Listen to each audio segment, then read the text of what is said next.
वचनामृत पत्रांक 552 पत्रांक 552 मुंबई मार्क्सर 1951 सौभाग भाई प्रत्ये आ पत्र है।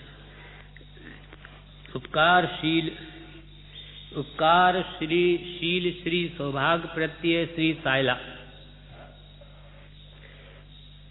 ईश्वरेच्छा बलवान छे अने काळनुं पण दुष्मपणुं छे। पूर्वे जाण्युं हतुं अने स्पष्ट प्रतीति स्वरूप हतुं के ज्ञानी पुरुषने सकामपणे भजता आत्माने प्रतिबंध थाय छे अने घणीवार परमार्थ दृष्टि मटी संसारार्थ दृष्टि थई जाय छे। उपकारशील जेने पोताना आत्मोन्नति में कारणरूप मान्या એટલે અલ્પ પણ કઈથી કોઈથી લાભ થયો તો જ્ઞાનીઓ તેને મહાન કરીને જુએ છે। હા હા પૂર્વભાવનો બી ઉપકાર હોઈ શકે અથવા ગમે તે આ ભાવમાં પણ એમને જે લાગ્યું છે એટલે એમને અહીંયા પણ વિશેષણ લખ્યું કે ઉપકારશીલ શ્રી સૌભાગ પ્રત્યે શ્રી સાયલા। ઈશ્વર ઈચ્છા બળવાન છે, प्रारब्ध बलवान छे अने काळनुं आवुं दुष्मपणुं छे अने अमने पण आवा प्रवृत्ति योग में रहेवुं पड़े छे अने तमारा जेवाने आवी सकाम बुद्धि थाय छे। ईश्वर इच्छा बलवान छे ने काळनुं पण दुष्मपणुं छे।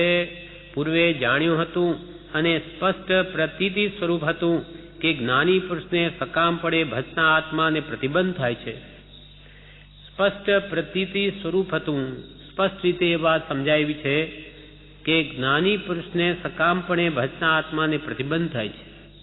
ज्ञानी पुरुष प्रत्ये कई पण इच्छा राखवी सकाम बुद्धि राखवी ते आत्मा ने बंधनकारक है अने घणीवार परमार्थ दृष्टि मटी संसारार्थ दृष्टि थई जाय छे।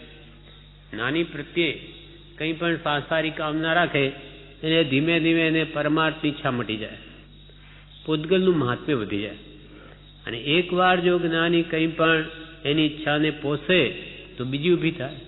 इच्छाओनो तो अंत नथी एटले आत्मार्थ लक्ष्य पछी भूलाई जई ने संसारार्थ ज लक्ष्य थई जाए अने घणीवार परमार्थ दृष्टि मटी संसारार्थ दृष्टि थई जाय छे। ज्ञानी प्रत्ये एवी दृष्टि थये फरी सुलभ बोधीपणुं पामवुं कठण पड़े छे। ज्ञानी पुरुष प्रत्ये जो सकाम बुद्धि थई गई तो कृपालदेव कहे छे पछी एने सुलभ बोधीपणुं पामवुं कठण पड़े, दुर्लभ बोधि थई जाए।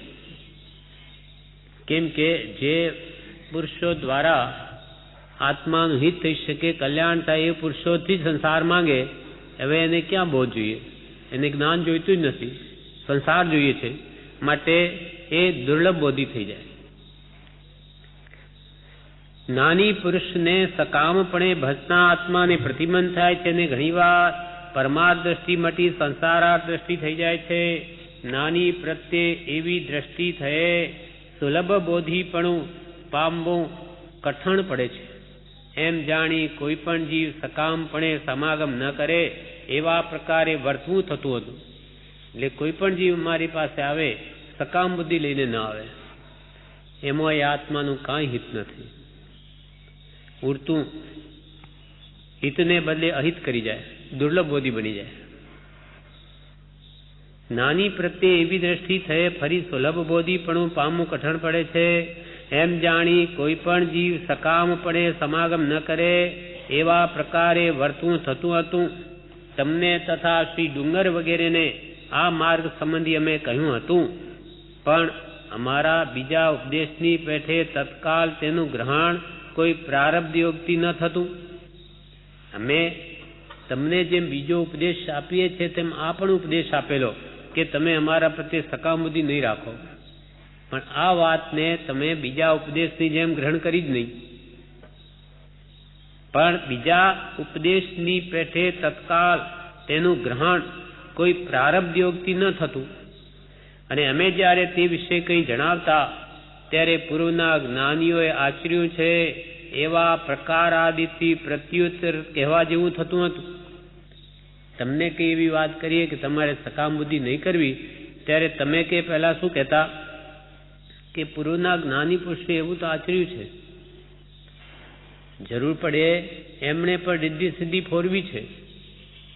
જેમ કે વિષ્ણુ કુમારે મુનિઓને માટે આફત આવી તો એમણે પોતે ત્યાં આવી અને એ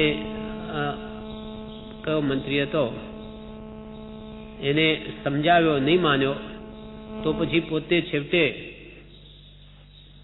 એને પાસે 3 ડગલા જમીન માંગી અને લબ્ધી ફોરવીને એક જ ડગલામાં જ્યાં એનું રાજ્ય હતું એને પોતે મંત્રી હતો, એને કંઈક એવું કામ કરેલું કે રાજાએ વરદાન આપ્યું અને પછી જ્યારે વરદાન લઈને એને 7 દિવસનું મને રાજ્ય આપો, 7 દિવસની રાજ્યની સત્તા લઈ અને પદ્મનાભ નામનો રાજા જે ચક્રવર્તી હતો એ તો ઘરમાં બેઠો, એનો ભાઈ જ આ વિષ્ણુકુમાર છે. હવે ત્યાં આવે છે, મુનિ છે, અને લબ્ધી ફોરવી અને બધું જ એનું રાજ્ય લઈ લીધું 2 ડગલામાં, અને ત્રીજો પગ ક્યાં મૂકું બોલ, એમ કરીને મુનિઓની રક્ષા કરી. તો આવી રીતે પહેલા પણ કરતા આવ્યા છે, તો તમારે પણ સંકટ આવે કરવું જોઈએ, પણ એ તો એને ધર્મને માટે કરેલું, કોઈ વ્યક્તિની તૃષ્ણા પોષવા માટે નહીં.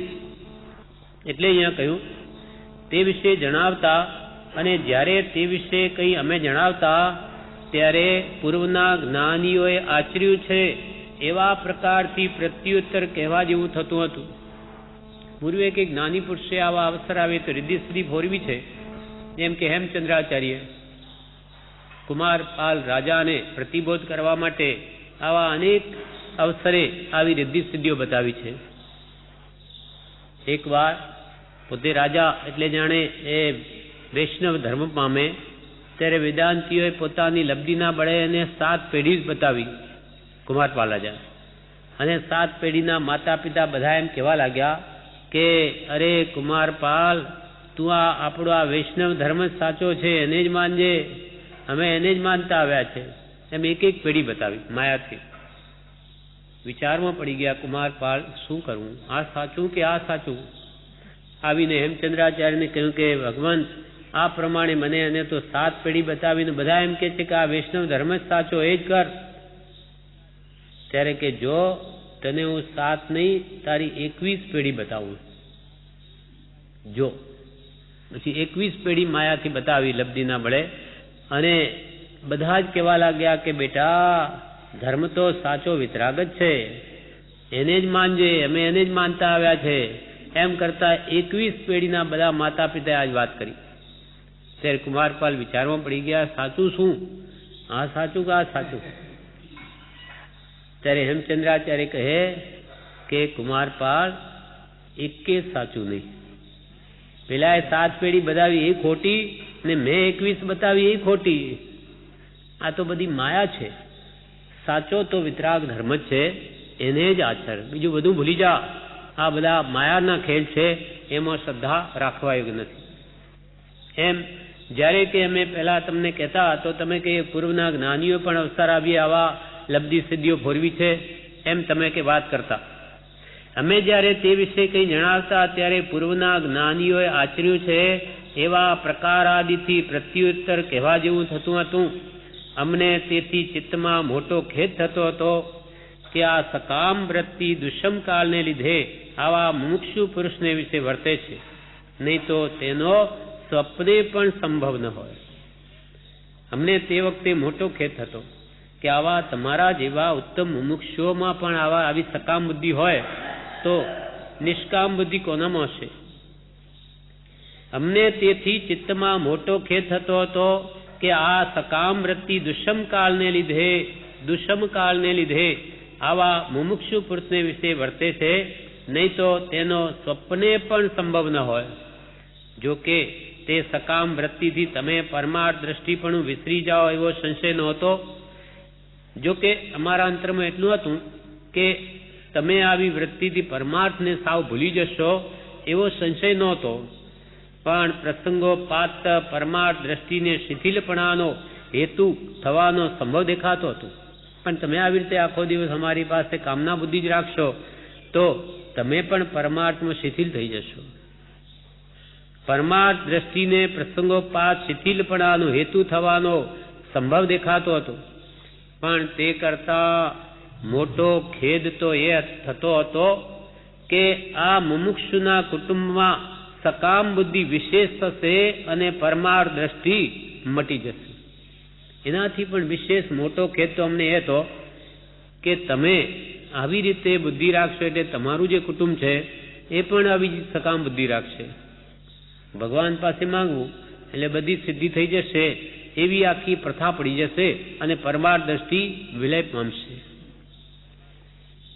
પણ તે કરતા મોટો ખેદ એ થતો હતો કે આ મુમુક્ષુના કુટુંબમાં, સૌભાગભાઈના કુટુંબમાં સકામ બુદ્ધિ વિશેષ થશે અને પરમાર્થ દ્રષ્ટિ મટી જશે, અથવા ઉત્પન્ન થવાનો સંભવ ટળી જશે, અથવા એ કુટુંબમાં પછી પરમાર્થ દ્રષ્ટિ ઉત્પન્ન થાય એવો સંભવ જ નહીં રહે, અથવા ઉત્પન્ન થવાનો પરમાર્થ દ્રષ્ટિ ઉત્પન્ન થવાનો સંભવ ટળી જશે અને તેને લીધે બીજા પણ ઘણા જીવોને તે સ્થિતિ પરમાર્થ અપ્રાપ્તિમાં હેતુભૂત થશે. તમારા લીધે તમારા કુટુંબને અને બીજા જીવોને પણ પરમાર્થ સ્થિતિ પ્રાપ્ત થવામાં બાધક થશે. ભગવાન પાસે જે માંગો એ મળે એવી દ્રષ્ટિ થઈ ગઈ, પરમાર્થ ભૂલાઈ જશે અને આ સંસાર દ્રષ્ટિ થઈ જશે. આત્મા જ ગયો, પછી સંસાર જ રહ્યો. વળી સકામપણે ભજનારને અમારાથી કઈ વૃત્તિ શાંત કરવાનું બનવું કઠણ. અમારા પાસે કોઈ સકામ દ્રષ્ટિ રાખશે, અમે કઈ એને લબ્ધિ સિદ્ધિઓથી એની ઈચ્છા અમે કદી સંતોષવાના નથી. વળી સકામપણે ભજનારની અમારાથી કઈ વૃત્તિ શાંત કરવાનું બનવું કઠણ. તેથી સકામી જીવોને પૂર્વાપર વિરોધ બુદ્ધિ થાય અથવા પરમાર્થ પૂજ્ય ભાવના ટળી જાય એવું જે જોયું હતું તે વર્તમાનમાં ન થાય તે વિશેષ ઉપયોગ થવા સહેજ લખ્યું છે. અથવા એમ કહ્યું કે સકામી જીવોને પૂર્વાપર વિરોધ બુદ્ધિ થાય, ઈચ્છાઓ રાખે અમારી પાસે, અમે એને પોષીએ નહીં, કંઈ આપીએ નહીં, અને એને પછી આગળ જતા એને વિરોધ થાય, વિરોધ બુદ્ધિ ઉપજે કે આટલી બધી એમની ભક્તિ કરી, કેટલું બધું માંગ્યું, અમને કેટલું દુઃખ છે, કોઈ દિવસ અમારી સામું જોયું નથી. આમ કરીને અમારા પ્રત્યે વિરોધ ભાવ ઉત્પન્ન થાય કે આ કંઈ કરતા નથી અમારા. તેથી સકામી જીવોને પૂર્વાપર વિરોધ બુદ્ધિ થાય, અર્થાત અથવા પરમાર્થ પૂજ્ય ભાવના ટળી જાય, અથવા પરમાર્થ મેળવવા માટે જે કૃપાળને પ્રત્યે પૂજ્ય ભાવ છે મટી જાય. મારે તો આ જોઈએ છે તો આપતા જ નથી, અને અમે કંઈ આપવા બેઠા છીએ. જેને ઝેર માનીને જ્ઞાનીઓ છોડવા છે તેને એના શિષ્યો માગે તો એ કદી આપે નહીં. જે વસ્તુ પિતા ખરાબ જાણે એ કોઈ દિવસ પુત્રને આપે નહીં. તેમ જેને જ્ઞાની પુરુષો આરંભ પરિગ્રહને ઝેરરૂપ જાણે એના અનુયાયીને શિષ્યને કેમ આપે?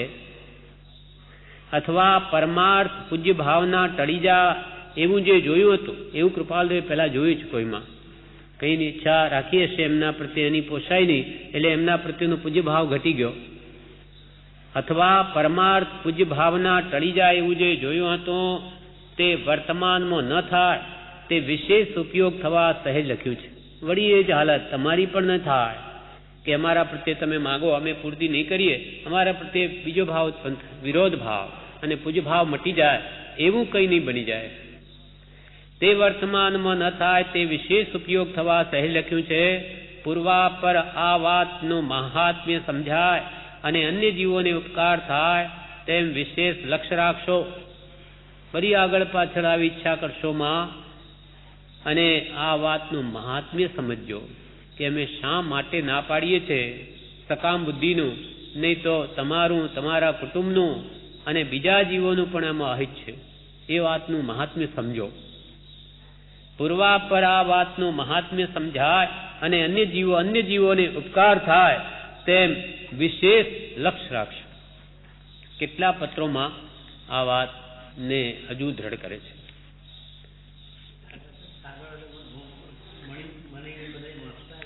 વાંચતા જ હશે. બરોબર છે. સૌભાગભાઈને તો એની અસર થઈ જ અંતે બહુ ઘણી મોડી થઈ, એટલે કેટલી વાર લખવું પડ્યું છે. અને આ કેવી એમની સ્થિતિ હશે એ જ જાણે. આપણી એવી સ્થિતિ હોય તો ખબર પડે. આટલું મોટું કુટુંબ હોય ને આજીવિકામાં પણ વાંધો આવતો હોય, એ તો હોય તે જાણે. અને આ તો ઉપર હતા ત્યારે બધું કઢાવી નાખ્યું, નહીં તો કોણ કઢાવે? એના માટે દોડે છે ને આજે બધા. મૌડી જાઓ, નાકોડા પાટના જાઓ, ત્યાં ભેરુજી કંઈ કરશે, કે આ ઘંટા આગળ મહાવીર કરશે, મણિભદ્ર કરશે, એમ વારંવાર દોડે છે એના માટે જ. પણ ભગવાન વિતરાગ કહે છે કે તમારા કર્મ હશે તે થશે, એ નથી સમજાતું. પણ ઉપર હતા એટલે એ બધો રોગ કઢાવી નાખ્યો. એનું વિવેચન છે. આ પત્ર પૂરો થયો. વિવેચનમાં જણાવે છે, શ્રી રાજ મંદિર આહોર ફાગણ સુદ દ્વિતીય ચોથ સંમત 2008. બીજાનું કલ્યાણ થાય એવી ઈચ્છા જ્ઞાની પુરુષોને હોય છે. બીજાનું કલ્યાણ થાય એવી ઈચ્છા જ્ઞાની પુરુષોને હોય છે, એટલે ઉપકારશીલ કહ્યા. સકામ ભક્તિથી સંસાર મળે છે. કે બીજાનું કલ્યાણ થાય એવી ઈચ્છા જ્ઞાની પુરુષોની હોય છે. એટલે હા, એટલે સૌભાગભાઈની પણ એવી ઈચ્છા ખરી કે તમે દીક્ષા લો તો ઘણાનું કલ્યાણ થાય. અને હવે એમ મણિલાલની જો દીક્ષા લેવામાં એને વાળ્યા, આવી રીતે આમ ગુણો પાછા એમનામાં ઘણા હતા. એટલે બીજાનો ઉપકાર થાય એવું કરવું. આ તો આજીવિકાનું દુઃખ છે એટલે કહ્યું, બાકી બીજા ગુણો તો છે એમનામાં. અને પરમ કૃપાળુ દેવને પણ એમનાથી કંઈક ઉપકાર થયો કોઈ પણ, એટલે એમને ઉપકારશીલ એવું વિશેષણ લગાડ્યું. એટલે બીજાનું કલ્યાણ થાય એવી ઈચ્છા જ્ઞાની પુરુષોને હોય છે, એટલે ઉપકારશીલ કહ્યા. સકામ બુદ્ધિથી સંસાર મળે છે. નાની પુરુષ પ્રત્યે કંઈ પણ ઈચ્છા રાખીએ સંસારની તો સંસાર મળે. સકામ બુદ્ધિથી સંસાર મળે છે.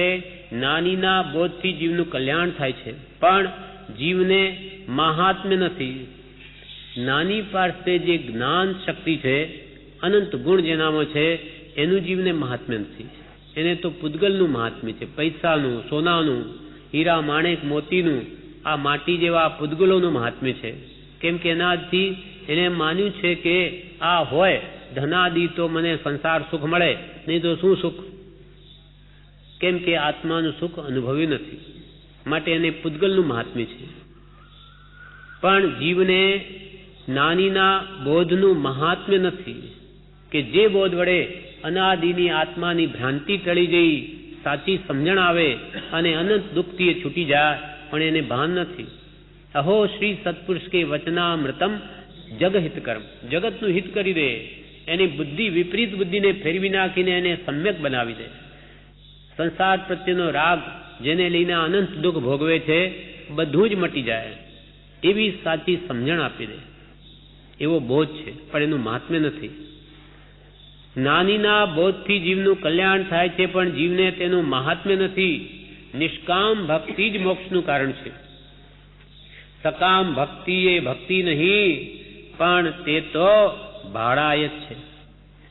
સકામ ભક્તિ, સકામ એટલે ઈચ્છા સહિતની ભક્તિ, તે ભક્તિ નહીં પણ ભાડાય જ છે. ભાડું આપણે કઈ કામ કરાવ્યું તો ભાડું આપી દે, લઈ જા, પતી ગયું.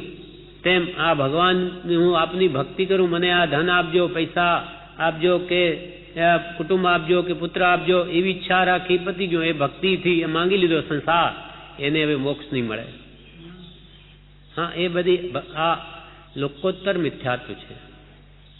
જે લૌકિક, જે અલૌકિક દેવ છે તેને લૌકિક ભાવે નમું છું, મિથ્યાત્વને ગાઢ કરું છું. પણ તે ભક્તિ નહીં પણ ભાડાયત છે. ભક્તિ નહીં તે તો ભાડાયત, જે સેવા ફળ જાચે. ભક્તિ નહીં તે તો ભાડાયત, જે સેવા ફળ જાચે. દાસ ટીકે જે ઘન ભરી નિરખી, દાસ ટીકે જે ઘન ભરી નિરખી, કે કિની પર નાચે સેવા સાર જો. जिननी मन साचे पण मत मागो भाई सेवा सारजो। जिननी मन साचे, जिननी मन साचे सेवा सारजो। સાચા ભાવથી ભગવાનની આત્મકલ્યાણને અર્થે જન્મ મરણ નાશ કરવા માટે સેવા સારજો, સેવા કરજો, પણ મત માગો ભાઈ, કેમ કે ભક્તિને તે તો ભાડાયત, જે સેવા ફળ જાચે. પણ કેવું હોવું જોઈએ કે દાસ તેજ દાસ ટીકે, જે ઘન ભરી નિરખી. ઘન એટલે વાદળા, વાદળાને જોઈને કેકીની એટલે મોર નાચે, એમાં એને શું મળવાનું છે? પણ એને આનંદ આવે છે કે હા હવે વરસાદ આવશે. એમ કેકીની દાસ ટીકે, તે જ દાસ કે જે ઘન એટલે વાદળા ભરેલા જોઈને ઘન ભરી નિરખી કેકીની પરે નાચે, એને એવો આનંદ આવે. એમ નિષ્કામ ભગવાનના ગુણો જોઈને એના પ્રત્યે એને પ્રેમ આવવો જોઈએ. કંઈ પણ માગે નહીં, પણ એના ગુણો પ્રત્યે આવો અનુરાગ જોઈએ કે જેવો મોરને ઘન પ્રત્યે હોય છે, વાદળાઓ પ્રત્યે હોય છે. ભરેલા વાદળા જોઈને એને નાચવાનું મન થાય છે. નિષ્કામ ભક્તિ જ મોક્ષનું કારણ છે, સકામ ભક્તિ એ નહીં. પણ ભાતે તો ભાડાય છે. જે છૂટું છે તે સકામ ભક્તિ ન કરે, સંસારથી છૂટવું હોય તે સકામ ભક્તિ એને નહીં છોડાવે. સકામ ભક્તિનો રસ્તો એવો છે કે પરમાર્થની ગરજ પણ ન રહેવા દે, પરમાર્થનો નાશ કરી દે, ઈચ્છા જ સમૂળગી કાઢી નાખે. કેમ કે આત્માને ઠેકાણે પૂતગલનું મહાત્મ્ય વધી ગયું. સકામ ભક્તિનો રસ્તો એવો છે કે પરમાર્થની ગરજ પણ ન રહેવા દે. અનંતકાળથી જીવ એમ કરતો આવ્યો છે, આ જ કરતો આવ્યો છે. ભક્તિ કરે તો પણ કંઈ ને કંઈ એમાં સ્વાર્થ ભગવાન પાસે. અનંતકાળથી જીવ એમ કરતો આવ્યો છે. જ્યાં સુધી સંભાવ ન આવે ત્યાં સુધી છૂટાય નહીં. જે કંઈ સુખ કે દુઃખ આવે તેને ક્ષમતાએ ભોગવવાની કળા હાથમાં ન આવે ત્યાં સુધી તો સંસારથી છૂટી શકે જ નહીં. દુઃખ આવે, ભગવાનને કે મારું દુઃખ લઈ લો, એથી કોઈ લે નહીં, પણ આ ધ્યાન કરીને નવા કર્મ જ બાંધે. જ્યાં સુધી સંભાવ ન આવે ત્યાં સુધી છૂટાય નહીં.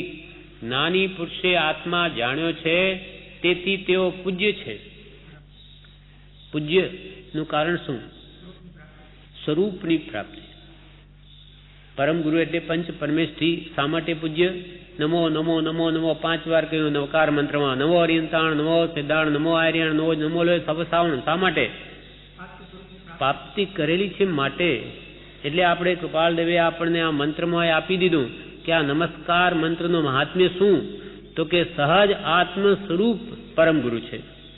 સહજ આત્મ સ્વરૂપને પામેલા પંચ પરમેષ્ઠી છે માટે નમો. નહીં તો શા માટે? બીજાને કેમ નહીં નમસ્કાર? તો કે આ પંચ પરમેષ્ઠી ભગવાનનું મિથ્યાત્વ ગયું, સહજાત્મ સ્વરૂપની પ્રાપ્તિ થઈ, આત્માનો અનુભવ થયો માટે નમો. જ્ઞાની પુરુષે આત્મા જાણ્યો છે, તેથી તેઓ પૂજ્ય છે. નિવૃત્તિના યોગમાં જીવને ઘણો લાભ થાય છે. નિવૃત્તિના યોગમાં જીવને ઘણો લાભ થાય છે. પ્રતિબંધથી જ્ઞાની પુરુષો ડરતા રહે છે અને આપણે પ્રતિબંધ કરવા ઓળખાણ કરીએ છીએ. નિવૃત્તિ, બધા સંગ પ્રસંગ છોડી દઈએ તો જ ભક્તિ સ્વાધ્યાય શાંતિથી થઈ શકે.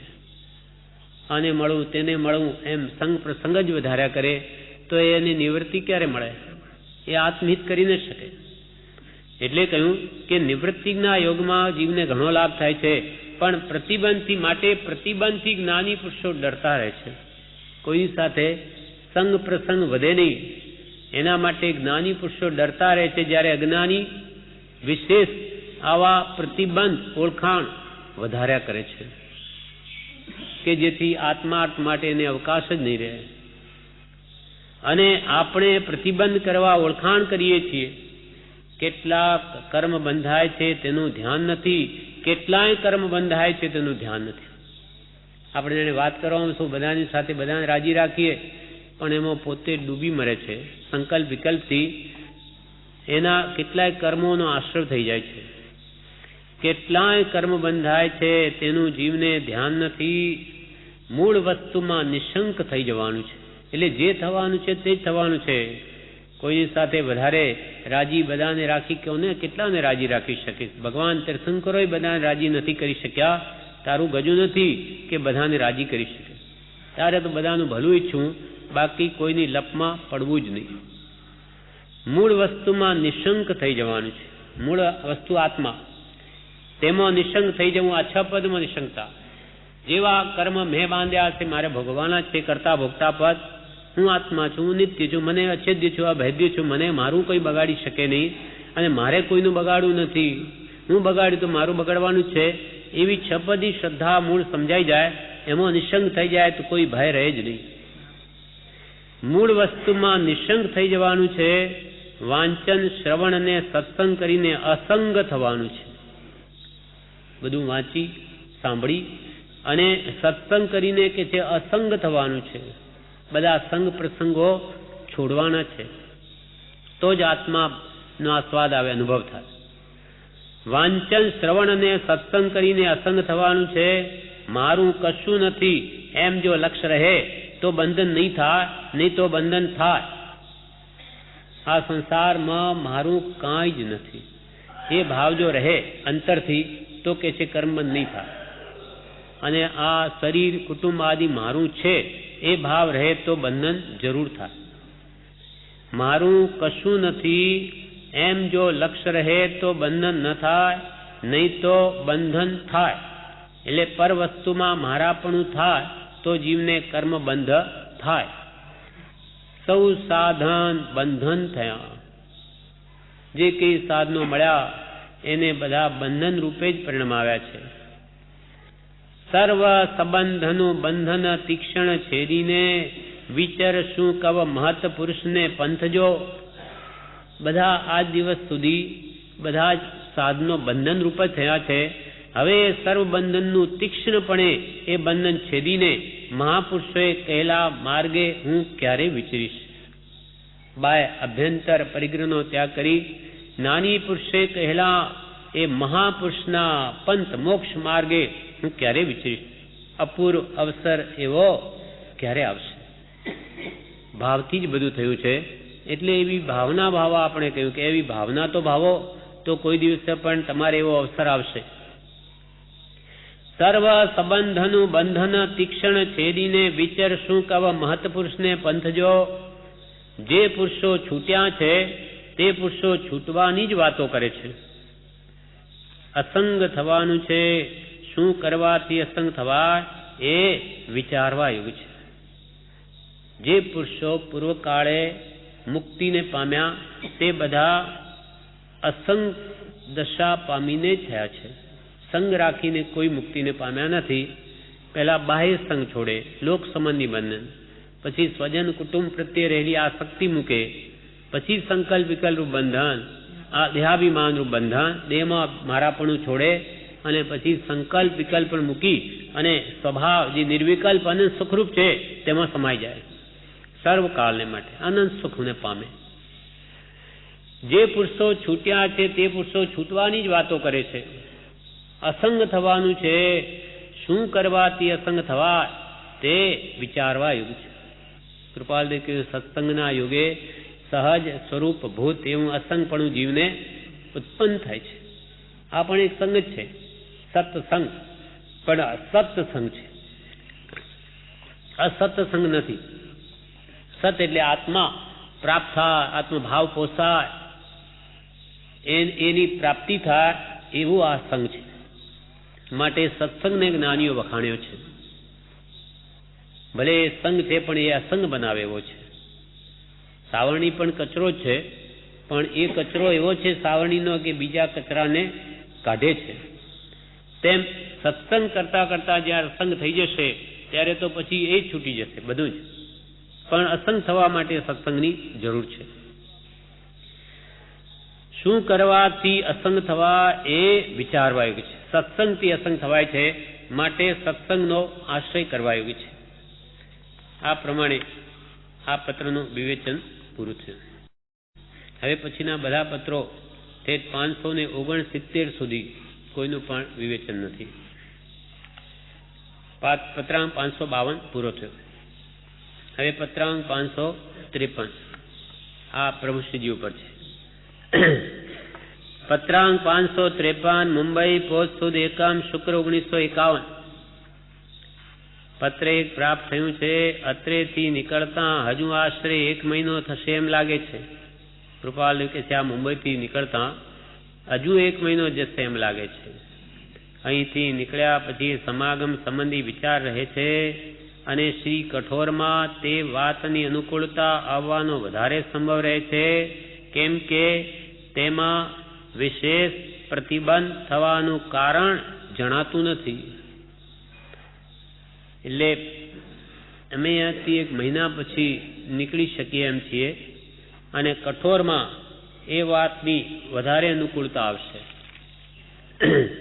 અને શ્રી કઠોરમાં તે વાતની અનુકૂળતા આવવાનો વધારે સંભવ રહે છે, કેમ કે તેમાં વિશેષ પ્રતિબંધ થવાનું કારણ જણાતું નથી. ત્યાં અમને વિશેષ કોઈ ઓળખતા નથી, તેથી ત્યાં વિશેષ સમાગમની અનુકૂળતા આવવા સંભવ છે. ઘણું કરીને શ્રી અંબાલાલ તે વખતમાં કઠોર આવી શકે તે માટે તેમને જણાવીશ. અંબાલાલ ભાઈ તે વખતે કઠોર આવી જાય એમ હું તેમને જણાવીશ અને અમારા આવવા વિશે હાલ કોઈને કંઈ જણાવવાનું કારણ નથી, તેમ અમારે માટે બીજી વિશેષ તજવીજ કરવાનું પણ કારણ નથી. તમે કે વળી બીજા કોઈને કહેશોમાં પ્રભુશ્રીજી જાણે કૃપાલય આવે તો બીજા સાવકોને વાત કરી લે, એમના માટે આમ કરજો તેમ કરજો, આવે છે એટલે એવું કંઈ જ જણાવશો નહીં. હા, અમને પ્રતિબંધ થશે. હા, અમારા આવવા વિશે હાલ કોઈને કંઈ જણાવવાનું કારણ નથી, તેમ અમારે માટે બીજી વિશેષ તજવીજ કરવાનું પણ કારણ નથી. બીજી કંઈ પણ વ્યવસ્થા અમારા માટે કરશોમાં. સાયણ સ્ટેશને ઉતરી કઠોર અવાય છે. સાયણ સ્ટેશન ઉતરી અમે કઠોર આવી જઈશું. સાયણ આવે છે વચ્ચે, પેલું મુંબઈ વાળું સાયણ નહીં, અહીંયા સાયણ આવે સુરત પાસે, સુરત પહેલા. એ સાયણ સ્ટેશને ઉતરી સુરત અવાય છે અને તે લાંબો રસ્તો નથી, જેથી વાહન વગેરેનું કંઈ અમને અગત્ય નથી. હા, સાયણ સ્ટેશન છે એટલે કે ત્યાંથી અમે ઉતરીને આવી શકીએ એમ છે, તેથી કોઈ વાહન વગેરેની અમારે કંઈ જરૂર નથી. અને કદાપી વાહનનું જે કંઈ કારણ હશે તો શ્રી અંબાલાલ તે વિશે તજવીજ કરી શકશે. એટલે પ્રભુશ્રીએ તમારે એ વિશે વિકલ્પ કરશોમાં. એ બધું અમારે લાગશે એવું તો બધું અંબાલાલ કરશે, એટલે તમે એવો વિકલ્પ કરશો નહીં. એટલે પ્રભુશ્રીની ભક્તિ છે, જાણે આપણે શું પછી કોઈ રીતે તકલીફ ન પડે, બધું સાવ કોઈને કરી બધું કરાવી દે, પણ એ તમારે કંઈ કરવું નહીં. કઠોરમાં પણ ત્યાંના શ્રાવકો વગેરેને અમારા આવવા વિશે જણાવવાનું કારણ નથી, તેમ ઉતરવાના ઠેકાણા માટે કંઈ ગોઠવણ કરવા વિશે તેમને જણાવવાનું કારણ નથી. કઠોરમાં પણ કોઈને કહેશો નહીં. અમારા ઉતારા સંબંધી પણ કંઈ વાત કરશોમાં. તે માટે જે સહેજે તે પ્રસંગમાં બની આવશે તેથી અમને અડચણ નહીં આવે. અમે આવીશું જ્યાં ઉતરવાનું હશે, જેવી રીતનું એ બધું અમારે ચાલશે, એમાં કંઈ અમને અડચણ નહીં આવે. માટે સહેજે તે પ્રસંગમાં બની આવશે તેથી અમને અડચણ નહીં આવે. શ્રી અંબાલાલ સિવાય બીજા કોઈ મુમુક્ષુઓ વખતે શ્રી અંબાલાલ સાથે આવશે, પણ તેમના આવવા વિશેમાં પણ આગળથી ખબર કઠોરમાં કે સુરતમાં કે સાયણમાં ન પડે તે અમને ઠીક લાગે છે, કેમ કે તેને લીધે અમને પણ પ્રતિબંધ વખતે થાય. હવે કે ખંભાતથી અંબાલાલભાઈ આવશે, એના સાથે મુમુક્ષો પણ આવશે કદાચ 2-4, એની પણ વાત તમે સાયણ કે સુરત કે કઠોરમાં કંઈ કરશો નહીં, કે એમની સાથે આવે છે એટલે તમારે લાભ લેવા જેવો છે. પ્રભુશ્રીને એવું જ બસોમાં બહુ કીધેલું એટલે પછી ના પાડી દીધી કે જ્યારે બધા આવે ત્યારે તમારે નહીં આવવું. એમ અહીંયા પહેલાથી જ કહી દે છે કે તમે ક્યાં પણ અમારી વાત કરશોમાં તો અમને પ્રતિબંધ વધે. અમે નિવૃત્તિ માટે આવીએ છીએ, ત્યાં વળી પ્રતિબંધ વધે છે. અમારી અત્રે સ્થિરતા છે ત્યાં સુધીમાં બને તો પત્ર પ્રશ્નાદિ લખશો. અમે મુંબઈ છીએ ત્યાં સુધી ફરી કંઈ તમારે પત્ર કે પ્રશ્ન લખવો હોય તો લખશો. સાધુ શ્રી દેવકર્ણજીને આત્મસ્મૃતિપૂર્વક યથા યોગ્ય પ્રાપ્ત થાય. દેવકર્ણજીને, સાધુ શ્રી દેવકર્ણજી મુનિને આત્મસ્મૃતિપૂર્વક યથાયોગ્ય પ્રાપ્ત થાય. હવે છેલ્લા પેરેગ્રાફમાં લખે છે, જે પ્રકારે અસંગતાએ આત્મભાવ સાધ્ય થાય તે પ્રકારે પ્રવર્તવું એ જ જીનની આજ્ઞા છે. જે પ્રકારે કોઈ પણ પ્રકારે અસંગતાએ બધા સંગ પ્રસંગ મૂકી દઈ આત્મભાવ સાધ્ય થાય, આત્મભાવ પોસાય, આત્મામાં જ રહેવાય, તે પ્રકારે પ્રવર્તવું એ જ જીનની આજ્ઞા છે. ભગવાન જીનેશ્વરની આ જ આજ્ઞા છે કે બધા સંગ પ્રસંગ મૂકી દઈ અને આત્માને જ રહેવો, આત્મભાવમાં જ રહેવું, તો જ અબંધ રહેવાય. તે પ્રકારે પ્રવર્તવું એ જીનની આજ્ઞા છે. આ ઉપાધિ રૂપ વ્યાપારાદિ પ્રસંગથી નિવર્તવા વારંવાર વિચાર રહ્યા કરે છે. આ ઉપાધિ અમને આ વેપાર આદિની છે એથી નિવર્તવા વારંવાર અમને વિચાર રહ્યા કરે છે. તથાપી તેનો અપરિપક્વ કાળ જાણી ઉદય વચ્ચે વ્યવહાર કરવો પડે છે. પણ હજુ એ કાળ પાક્યો નથી. અમારા આ ભોગાવલી કર્મો નિવૃત્ત થયા નથી. પણ તથાપી તેઓ અપરિપક્વ કાળ જાણી, એટલે અહીંયાથી વ્યવસાયથી સંપૂર્ણ નિવર્તવામાં હજુ અપરિપક્વ કાળ જાણી ઉદય વચ્ચે વ્યવહાર કરવો પડે છે. હજુ એવો અમારો ઉદય છે, ઉદય વચ્ચે વ્યવહાર કરવો પડે છે. પણ ઉપર કહી છે એવી જીનની આજ્ઞા તે ઘણું કરી વિસ્મરણ થતી નથી. પણ જીનેશ્વર ભગવાનની જે આજ્ઞા છે ઉપર કયો અસંગતાએ આત્મભાવ સાધ્ય થાય, એમાં અમારે એ ભૂલાતું નથી. ગમે તેવી ઉપાધિમાં રહેવું પડે છે, છતાં અમને આત્મભાવનું વિસ્મરણ થતું નથી. ઉપર કહી છે એવી જીનની આજ્ઞા તે ઘણું કરી વિસ્મરણ થતી નથી. અને તમને પણ હાલ તો તે જ ભાવના વિચારવાનું કહીએ છીએ. પ્રભુશ્રીને કહે છે અમે આત્મભાવમાં જ રહીએ છીએ, એનું વિસ્મરણ થતું નથી. અને તમને પણ એ જ ભાવમાં નિરંતર રહેવાનું કહીએ છીએ. એ જ તમારે પણ એ જ કરવાનું છે. અને તમને પણ હાલ તો તે જ ભાવના વિચારવાનું કહીએ છીએ. આ સ્વપ્રણામ. આ પ્રમાણે આ પત્ર પૂરો થયો. હવે પત્રાંક 554 એ સૌભાગભાઈ ઉપર છે.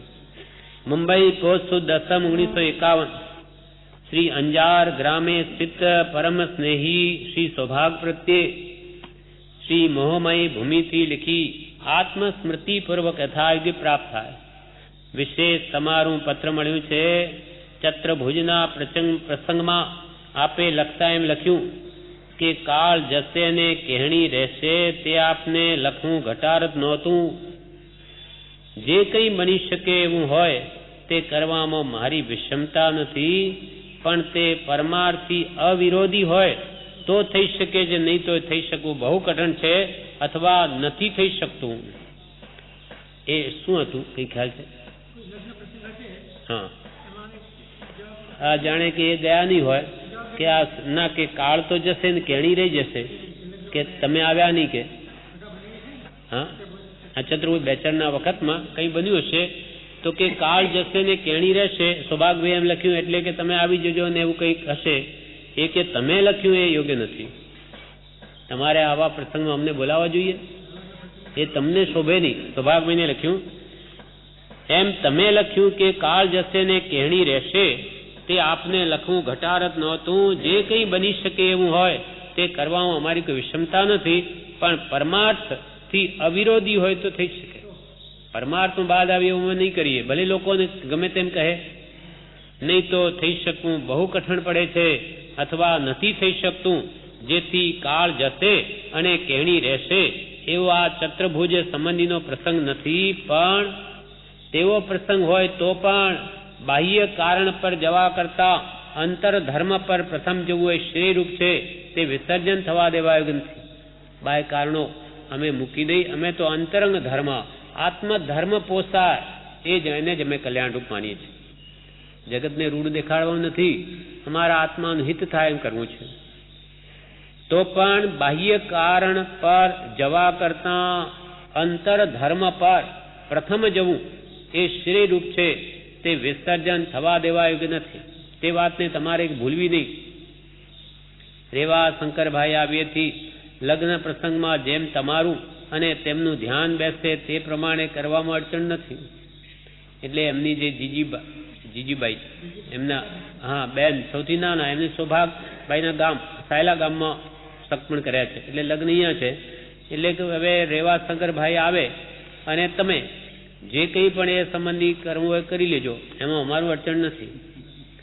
રેવા શંકરભાઈ આવ્યેથી લગ્ન પ્રસંગમાં જેમ તમારું અને તેમનું ધ્યાન બેસે તે પ્રમાણે કરવામાં અડચણ નથી. પણ આટલો લક્ષ્ય રાખવાનો છે કે બાહ્ય આડંબર એવો કંઈ ઈચ્છવો જ નહીં કે જેથી શુદ્ધ વ્યવહાર કે પરમાર્થને બાદ થાય.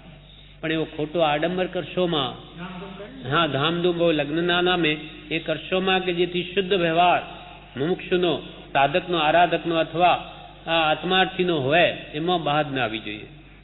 દુનિયા કરે એમાં આપણે કરીએ તો ક્યાં ફરક પડ્યો. એટલે પણ આ લક્ષ્ય રાખવાનો છે કે બાહ્ય આડંબર એવો કંઈ ઈચ્છવો જ નહીં કે જેથી શુદ્ધ વ્યવહાર કે પરમાર્થને બાદ થાય, આત્માને બંધન થાય કે શુદ્ધ વ્યવહારને બાદ થાય એવું કંઈ કરવું નહીં. રેવાશંકરભાઈને ભલામણ આપીએ છીએ અને તમને પણ એ ભલામણ આપીએ છીએ. રેવાશંકરભાઈને પણ એ જ કહીએ છીએ, તમને પણ એ જ કહીએ છીએ. આ પ્રસંગને માટે નહીં પણ સર્વ પ્રસંગમાં એ વાત ધ્યાનમાં રાખવાયું છે. આ લગ્નનો પ્રસંગ છે. બીજું પણ એવો કંઈ પ્રસંગ હોય તો દુનિયામાં બહુ મોટા થવા ગમે તેમ ખર્ચા કરીને બતાવવાનું રાખવું નહીં. આ પ્રસંગને માટે નહીં પણ સર્વ પ્રસંગમાં એ વાત ધ્યાનમાં રાખવા યોગ્ય છે. દ્રવ્ય વ્યયાર્થે નહીં પણ પરમાર્થ અર્થે. કે ભાઈ પૈસા બહુ ખર્ચાઈ જાય એટલે કૃપાલને ના પાડે એમ નહીં. આત્મા હણાઈ જાય, આત્માના ગુણોને બાદ થાય, બંધન થાય, રાગના કારણો, મોહના, માનના એવા વધારવા નહીં. દ્રવ્ય વ્યયાર્થે નહીં પણ પરમાર્થ અર્થે. અમે આ પરમાર્થ માટે આ વાત કહીએ છીએ. વળી કે છે અમારું કલ્પિત મહાત્મ્ય ક્યાંય દેખાય એમ કરવું, કરાવવું કે અનુમોદવું અમને અત્યંત અપ્રિય છે. બાકી એમ પણ છે કે કોઈ જીવને સંતોષ પરમાર્થ સચવાઈ કરી અપાય તો તેમ કરવામાં અમારી ઈચ્છા છે. એ જ વિનંતી, પ્રણામ. આ પ્રમાણે પત્ર પૂરો થયો. છેલ્લા પેરેગ્રાફમાં એમ લખ્યું કે અમારું કલ્પિત મહાત્મ્ય, બધું કલ્પનાથી ઊભું કરેલું. આ બધું પૌદ્ગલિક મહાત્મ્ય બતાવવાની ઈચ્છા બધું કલ્પિત છે. એથી આત્માનું મહાત્મ્ય બધું જ નથી. અમારું કલ્પિત મહાત્મ્ય ક્યાંય દેખાય એમ કરવું, કેમ કે બહેન તો કૃપાલુની છે, લગ્ન છે તો એનું. અમારું કલ્પિત મહાત્મ્ય ક્યાંય દેખાય એમ કરવું, કરાવવું કે અનુમોદવું અમને અત્યંત અપ્રિય છે. એમને ગમતું નથી. બાકી એમ પણ લૌકિક વ્યવહારમાં તો ન છૂટકે, જેટલું કરવું પડશે એટલું કરીને કામ પતાવી દેવું. બાકી એમ પણ છે કે કોઈ જીવને સંતોષ પરમાર્થ સચવાઈ કરી અપાય તો તેમ કરવામાં અમારી ઈચ્છા છે. અમારો પરમાર્થ નાશ નહીં પામતો હોય, એટલે આત્માને કંઈ બાદ નહીં આવતું હોય, શુદ્ધ વ્યવહાર રહેતો હોય અને કોઈને સંતોષ અપાતો હોય તો કરવું, એમાં ના નથી. પણ પરમાર્થને બાદ થાય કે શુદ્ધ વ્યવહાર હણા એવું કાર્ય કરવામાં અમને કોઈ રુચિ નથી. બાકી એમ પણ છે કે કોઈ જીવને સંતોષ પરમાર્થ સચવાઈ કરી પરમાર્થ ભાવ સચવાઈને અપાય તો તેમ કરવામાં અમારી ઈચ્છા છે. એ જ વિનંતી, પ્રણામ. એટલે આ જીજીભાઈના લગ્નમાં જે જવાની વાત હતી એમ લાગે છે કે જવાનું બન્યું જ નથી, ગયા જ નથી. અને પછી લોક તો કે આ કેણી રહી જશે, કાલ તો વહી જશે ને કે બેનના લગ્નમાં આવ્યા નહીં, એ કેણી રહી જશે. તો એ કે એવું કંઈ નહીં, અમારે તો પરમાર્થ સચવાય એટલે બસ. બાકી લોકો તો નવી વાત 9 દાડા, ખેંચી તાણી 13 દાડા. પછી પત્રાંક 555 પત્રાંક 555 મુંબઈ, પોષ સુદ 10 રવિ 1951. સૌભાગભાઈ ઉપર આ પત્ર છે. કૃપાલી લખે છે, પ્રત્યક્ષ કારાગ્રહ છતાં તેના ત્યાગને વિશે જીવ ઈચ્છે નહીં અથવા અત્યાગરૂપ શિથિલતા ત્યાગી શકે નહીં કે ત્યાગ બુદ્ધિ છતાં ત્યાગતા ત્યાગતા કાળ વ્યય કરવાનું થાય, તે સૌ વિચાર જીવે કેવી રીતે દૂર કરવા અથવા કેવી રીતે દૂર કરવા, અલ્પકાળમાં તેમ કેવી રીતે બને તે વિશે તે પત્રમાં લખવાનું થાય તો કરશો, એ જ વિનંતી. આટલો નાનો પત્ર સંક્ષેપમાં કૃપાલદેવે લખ્યો છે. એમાં કહ્યું કે આ સંસાર કેવો છે? કારાગૃહ, જેલમાં બેઠા છે. જ્ઞાનીઓની દ્રષ્ટિએ આ સંસાર કારાગૃહ જેવો છે. પ્રત્યક્ષ કારાગૃહ છતાં તેના ત્યાગને વિશે જીવ ઈચ્છે નહીં, છતાં જીવ એ જેલમાંથી ત્રિવિધ તાપરૂપ જેલ અથવા જન્મજરા મૃત્યુ મુખ્ય દુઃખના હેતુ છે, નિરંતર જીવ ભોગવે છતાં તેમાંથી નીકળવા ઈચ્છતો નથી. એ જ એને પ્રિય છે. પ્રત્યક્ષ કારાગૃહ છતાં તેના ત્યાગને વિશે જીવ ઈચ્છે નહીં. બ્રહ્મચારીજીએ પ્રજ્ઞાઓને લખ્યું છે, દુઃખ નથી લાગતું એટલે જ એને દુઃખમાં જ સુખ માન્યું છે. મોટા મોટી ભૂલ આ છે. તારી ભૂલ એટલી જ કે પોતે પોતાને ભૂલી જવું અને પરને પોતાનું માનવું. જે પોતાના નથી તેના આ જીવ પોતાના માને. આ દેહ મારો છે, આ કુટુંબ મારું છે, કોઈનું પણ થયું નથી છતાં એને મારા પણ જતું નથી. એટલે અનાદિનું અગ્રહિત મિથ્યાત્વ કેટલું ગાઢ છે દર્શનમાં કે માન્યતા તૂટતી જ નથી. કેદ સમો ગ્રહવાસ ગણ પગ બેડી નિજ નાર, સ્વજન સિપાહી સાચવે સંકટ રૂપ આહાર. આ સંસારને તું કેદ સમાન ગણ. કેદ સમો ગ્રહવાસ ગણ, ઘરમાં વાસ જેલ જેવું છે એ ધાર્યું એનું કંઈ થાય નહીં. કુટુંબ રૂપી કાજળની કોટડીમાં વસ્યાથી એને ક્યાંય સ્વતંત્ર રીતે જવું એના હાથમાં નથી. કુટુંબ રૂપી બંધન છે અને એને લઈને આજીવિકાના કારણે વેપારના બંધન છે. ગમે ત્યાં એ ફરી શકે નહીં, જઈ શકે નહીં, ગમે ત્યારે જવા પણ દે નહીં. કુટુંબ કે ક્યાં જાઓ છો? ધંધો પણ મૂકી શકે નહીં, નહીં તો કાલે ઉઠીને કંઈ થઈ ગયું તો. એમ કેદ સમો ગ્રહવાસ ગણ પગ બેડી નિજ નાર. પગમાં બેડી શું? જે જવા ન દે એને, તો કે પોતાની સ્ત્રી. તેમાં રહેલો રાગ તેને લઈને કરોળિયાની જેમ પોતે જ ફસાઈ ગયો છે. પોતે નીકળી નથી શકતો. મારું કુટુંબ છે આ, એનું પાલન પોષણ ભરણ. આ છોકરા ભણતા હોય, ક્યાં જઈએ, કેવી રીતે જઈએ? પગ બેડી નિજ નાર, સ્વજન સિપાહી સાચવે. અને આ બધા સગા વહાલા પુત્ર પુત્રી ભાકે ખાઉં ખાઉં દુઃખદાયી ને કૃપાલદેવે લખ્યું, તોય જીવ આ આશાનો પાસ છોડતો નથી, તોય એને તેમાંથી મોહ છૂટતો નથી. પગ બેડી નિજ નાર, સ્વજન સિપાહી સાચવે સંકટ રૂપ આહાર. હંમેશા એને આદિ વ્યાધિ ઉપાધિ રૂપ ત્રિવિધ તાપ રૂપ સંકટ ભોગવે છે, છતાં પણ એમાં સુખ માને છે. કૃપાલદેવે કહ્યું, પિતૃ અને પરણિતે મચાવે અનેક ધંધા, પુત્ર પુત્રી ભાખે ખાઉં ખાઉં દુઃખદાયી ને.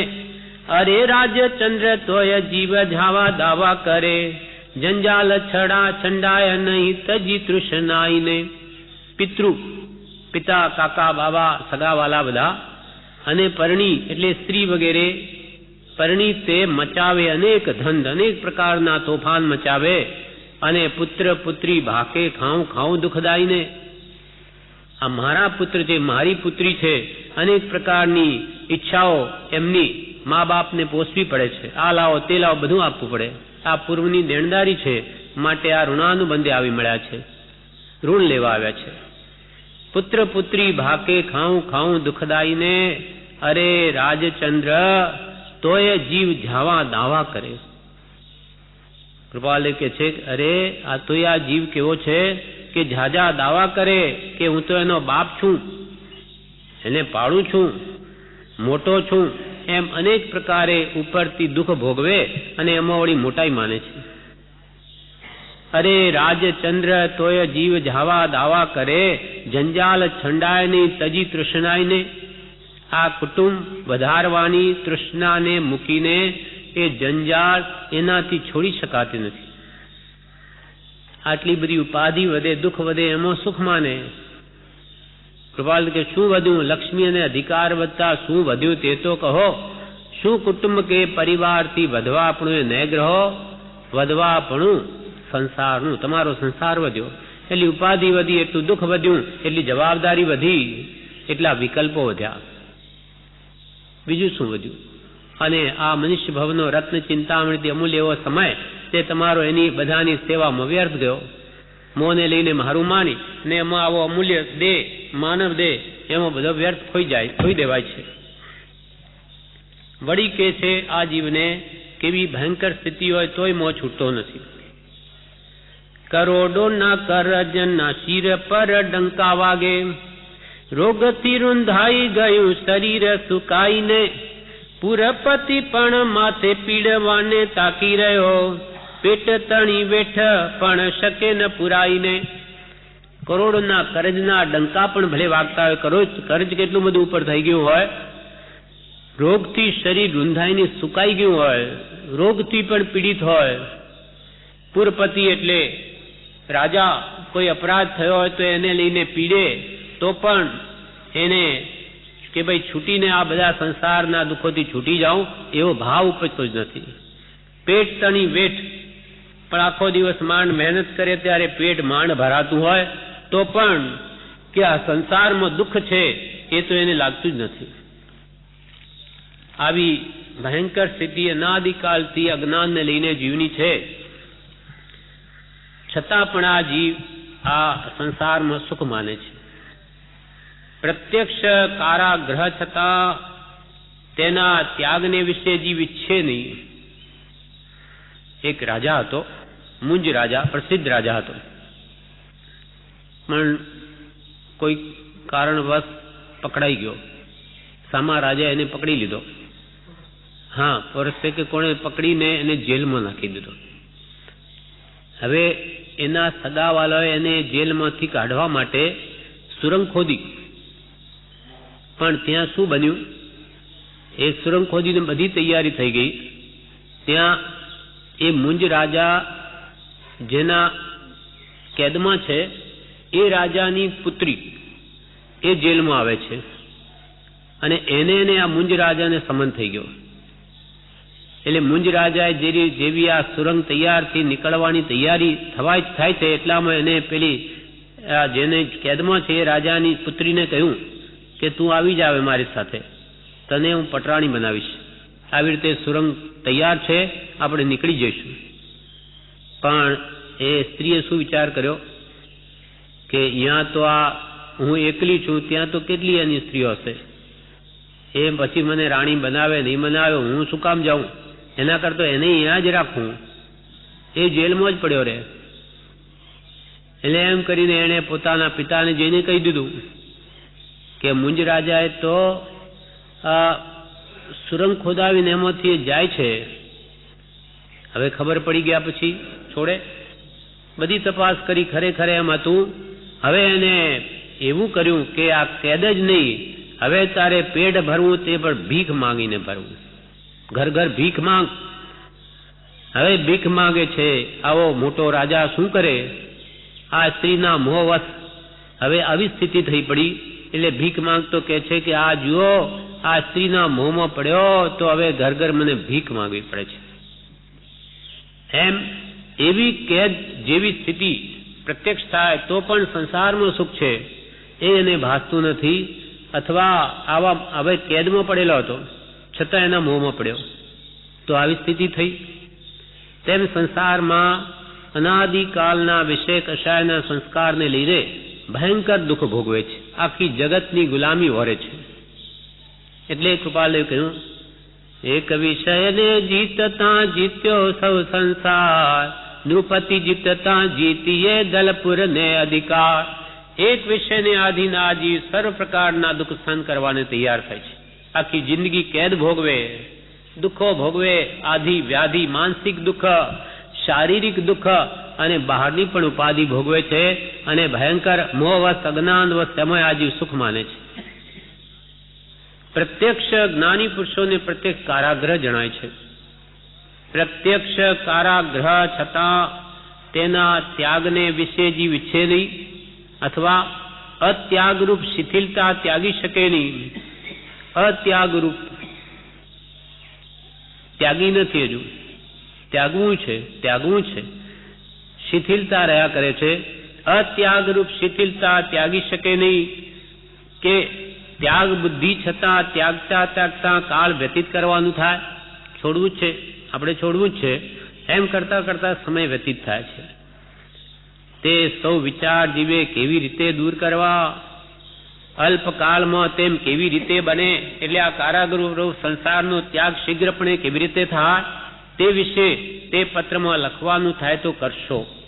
સૌભાગભાઈને લખે છે, તમને કઈ એનો ઉપાય ધ્યાનમાં આવે તો લખજો કે શીઘ્રપણે આ શિથિલપણું ત્યાગી અને આ કારાગૃહ સંસ્કૃપ સંસારને અમે કેવી રીતે છોડીને નીકળી જઈએ, એવો કોઈ ઉપાય તમારા ધ્યાનમાં આવે તો જરૂર લખજો.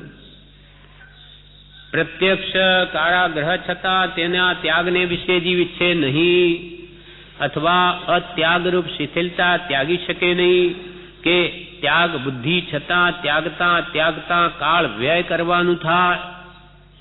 તે સૌ વિચાર જીવે કેવી રીતે દૂર કરવા, અલ્પકાળમાં તેમ કેવી રીતે બને તે વિશે તે પત્રમાં લખવાનું થાય તો કરશો, એ જ વિનંતી. આ પ્રમાણે આ પત્ર પૂરો થયો. બધાના વિવેચન નથી. પત્રાંક 556 મુંબઈ પોસ્ટવદ બીજ રવિ 1951. પરમ પુરુષને નમસ્કાર. પરમ પુરુષ પરમાત્મા, શુદ્ધ આત્મા, શુદ્ધ આત્મ સ્વરૂપને જે પામ્યા છે તે બધા પરમ પુરુષ છે, તેને અમારા નમસ્કાર છે. પરમ સ્નેહી શ્રી સૌભાગભાઈ શ્રી મોરબી, ગઈકાલે એક પત્ર પ્રાપ્ત થયું હતું તથા એક પત્ર આજે પ્રાપ્ત થયું છે. બ્રહ્મરસ સંબંધી નડિયાદવાસી વિશે લખેલી વિગત જાણી છે તથા સમકીતની સુગમતા શાસ્ત્રમાં અત્યંત કહી છે તે તેમજ હોવી જોઈએ એ વિશે લખ્યું તે વાંચ્યું છે. તથા ત્યાગ અવસર છે એમ લખ્યું તે પણ વાંચ્યું છે. ઘણું કરી મહાસુદ બીજ પછી સમાગમ થશે અને ત્યારે તે માટે જે કંઈ પૂછવા યોગ્ય હોય તે પૂછશો. સૌભાગભાઈએ લખ્યું કે બ્રહ્મરસ સંબંધી નડિયાદવાસી વિશે લખેલી વિગત જાણી છે. હવે શું વાત છે અસલ નડિયાદવાસી એ શું લખ્યું બ્રહ્મરસ સંબંધી તે તમે કે જે વિગત લખી તે જાણી છે. તથા સમકીતની સુગમતા શાસ્ત્રમાં કહી છે, એટલે કે શાસ્ત્રોમાં સમકીત સુગમ કહ્યું છે એમ અને તેમજ હોવી જોઈએ તે વિશે લખ્યું એ પણ વાંચ્યું છે.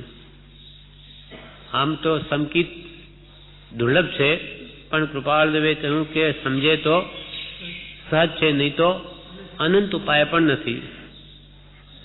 પણ એ સમજણ માટે એને જ્ઞાની પુરુષનો યોગ જોઈએ, શ્રદ્ધા જોઈએ, એના પ્રત્યે એની આજ્ઞાનું પાલન જોઈએ. એ કેમ કરે તો સંકિત સાવ સુલભ છે. સત એ કંઈ દૂર નથી પણ દૂર લાગે છે અને એ જીવનો મોહ છે. એ મિથ્યા મોહ મિથ્યા માન્યતાઓ સત્પુરુષના આશ્રય ટળી જાય તો સાવ સહજ છે. પોતાનું જ સ્વરૂપ પોતાને માનવું છે કે પરાધીન નથી કે વખતે એ જણાવે કે ન બતાવે તેથી ન જાણી શકે એવું કાંઈ જ નથી. એટલે સમજે તો સાવ સહજ છે, નહીં તો અનંત ઉપાય પણ નથી. માટે સત્પુરુષનું એટલું મહાત્મ્ય છે કે એની આજ્ઞાનું કે એના કયા પ્રમાણે ચાલે તો સાવ સીધો પહોંચી જાય. જેમ કે ગમે એટલું દૂર જવું હોય પણ ભૂમિયો હોય તો એને કોઈ ચિંતા નથી. જાણનાર વ્યક્તિ સાથે છે પણ ખબર જ ના હોય તો અહીંયાથી અમદાવાદ જવું હોય પણ કાંઈ જ પોતાને ખબર જ ન હોય તો અહીંયા સાવ નજીક હોય તોય જવું મુશ્કેલ છે. પૂછીને તો ગમે ત્યાં જઈ શકાય. એટલે જાણકાર હોવો જોઈએ, એવા જ્ઞાની હોવા જોઈએ માર્ગના, અને એના પ્રત્યે શ્રદ્ધા હોવી જોઈએ અને એ કહે તેમ પ્રવર્તવું જોઈએ તો માર્ગ સાવ સુગમ છે. તથા સંકિતની સુગમતા શાસ્ત્રમાં અત્યંત કહી છે તે તેમ જ હોવી જોઈએ એ વિશે લખ્યું તે વાંચ્યું છે, તથા ત્યાગ અવસર છે એમ લખ્યું તે પણ વાંચ્યું છે. એમ લાગે છે કૃપાલ એમને કહ્યું હશે સૌભાગભાઈ હવે ત્યાગનો અવસર છે, હવે ત્યાગી દો તો ઘણાનું હિત થાય, એટલે તથા ત્યાગ અવસર છે એમ લખ્યું તે પણ વાંચ્યું છે. તમે અમારા ત્યાગ માટે લખ્યું એ પણ વાંચ્યું છે, અને ઘણું કરી મહાસુદ બીજ પછી સમાગમ થશે, અને ત્યારે તે માટે જે કંઈ પૂછવા યોગ્ય હોય તે પૂછશો. તે સમયે બીજું પણ કંઈ પૂછવું હોય તો પૂછજો. હાલ જે મોટા પુરુષના માર્ગ વિશે તમારા એક પત્રમાં લખવાનું થાય છે તે વાંચીને ઘણો સંતોષ થાય છે. આ સ્વપ્રણામ. હાલ જે મોટા પુરુષે જે મોક્ષ માર્ગ બતાવ્યો છે તે વિશે અથવા એ સંબંધી કંઈ લખતા હશે.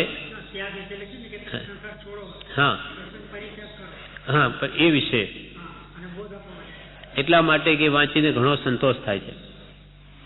હાલ જે મોટા પુરુષના માર્ગ વિશે તમારા એક પત્રમાં લખવાનું થાય છે તે વાંચીને ઘણો સંતોષ થાય છે. આ સ્વપ્રણામ. હા, ઉપર લખ્યું તમે સંસાર ત્યાગો કે ત્યાગ અવસર છે એમ લખ્યું તે પણ વાંચ્યું છે. આ પ્રમાણે આ પત્ર પૂરો થયો. હવે પત્રાંક 557 એક જ લીટી છે, અડધી જ લીટી. પત્રાંક 557 મુંબઈ પોષવદ નામ શનિ 1951. મિથ્યા જગત વેદાંત કહે છે તે ખોટું શું છે? આટલો જ પત્ર છે. સૌભાગભાઈ ઉપર છે. વેદાંત મતવાળા આ જગતને મિથ્યા કહે છે તો એમાં ખોટું શું છે? નાની પુરુષો સ્યાદવાદથી જુએ છે, અપેક્ષાથી જોતા એનું કથન પણ સત્ય છે. હા, બ્રહ્મ સત જગત મિથ્યા. આત્મા સતરૂપ છે, જગત મિથ્યા છે, જૂઠું છે. બધા પર્યાય છે, વાસ્તવિક એ દ્રવ્યનું સ્વરૂપ જ નથી. જેમ કપડા કપટ વધારે, કપડા આપણું વાસ્તવિક રૂપને ઢાંકે છે. જે ખાંડું બાંડું આપણું જે શરીર છે એને કપડા રૂપાળો બતાવે, બાકી ખરી રીતે એનું સ્વરૂપ એવું નથી.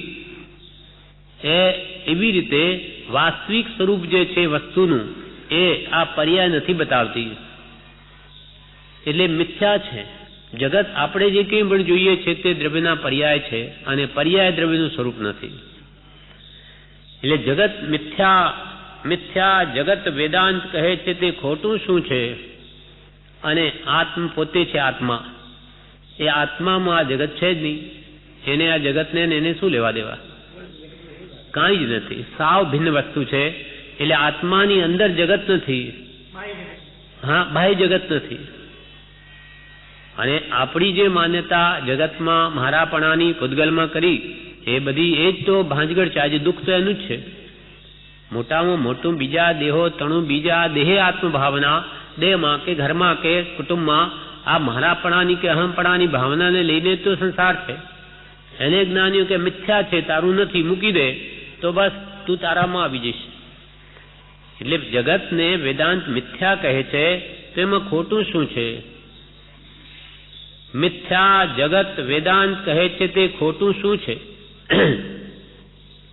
પણ એ લોકોની દ્રષ્ટિએ આ તો સ્યાદવાદથી જ્ઞાનીઓ જોયું એટલે સમ્યક ભાસ્યું. પણ એ તો આ કેમ કે છે વેદાંત કે આજે દેખાય છે ને કંઈ છે જ નહીં. હવે આટલું બધું આ પૂતગલ દેખાય, પહાડના પહાડ દેખાય કે કાંઈ છે નહીં? કાંઈ કેમ નથી? વસ્તુ છે પણ જડ વસ્તુ છે, પૂતગલ છે, પરમાણુનો બનેલો એ છે. એટલે એ પણ એક દ્રવ્ય છે જે પોતાનું સ્વરૂપ નથી, પણ વસ્તુ છે. વસ્તુતાએ તે છે, સત દ્રવ્ય લક્ષણમ. પણ એવી રીતે માને છે કે એ છે જ નહીં કંઈ. જેમ પ્રભુશ્રી કહેતા હું બધું આ ભ્રમ છે ભ્રમ છે બધું જોઉં છું વેદાંતની દ્રષ્ટિએ, આ દેખાય છે બધું કંઈ છે જ નહીં. ત્યારે કૃપાલ કે મુનિ ભ્રમ નહીં પણ બ્રહ્મ જુઓ, આત્મા જુઓ. આ તમે આત્મદ્રષ્ટિ કરો, તું છો તો આ છે બધું. એટલે બ્રહ્મને પહેલા યાદ કરો. મિથ્યા જગત વેદાંત કહે છે તે ખોટું શું છે? જ્ઞાનીઓ તો દરેકને સવળું જ લે છે. એટલે એમના મન તો કઈ જ મિથ્યા નથી, બધું જ સમ્યક છે. હા, મિથ્યા એટલે હા નાશવંત ગણો, ખોટું એટલે નાશવંત, શાશ્વત નથી, મૂળ સ્વરૂપ નથી, દ્રવ્યનું સ્વરૂપ નથી, એની એક અવસ્થા છે માટે મિથ્યા છે. કેમ કે પર્યાય એક સમયવર્તી છે, બીજા સમય તો એ અવસ્થા છે જ નહીં. પછી પત્રાંક 558 મુંબઈ પોષવદ 10 રવિ 1951 વિષમ સંસાર બંધન છેદીને ચાલી નીકળ્યા તે પુરુષોને અનંત પ્રણામ. મોટા અક્ષરોમાં લખ્યું છે વિષમ સંસાર બંધન. આ સંસાર રાગ દ્વેષ અજ્ઞાન એ સંસાર છે. અજ્ઞાનને લઈને રાગ દ્વેષ છે. જ્યાં રાગ દ્વેષ છે ત્યાં જીવ સંસારી છે. રાગ દ્વેષ રહિત જીવ મુક્તિને પામે, સિદ્ધ બની જાય છે. સંસારી ને સિદ્ધ બે પ્રકારના જીવ છે. જ્યાં રાગ દ્વેષ છે ત્યાં જીવને બંધન છે, એ સંસારી જીવ છે અને રાગ દ્વેષથી જ બંધાય છે. વિષમ સંસાર બંધન, આત્માની પરિણતિને વિષમ બનાવે એવા રાગદ્વેષ, તેને લઈને આ જીવને કર્મનું બંધન છે.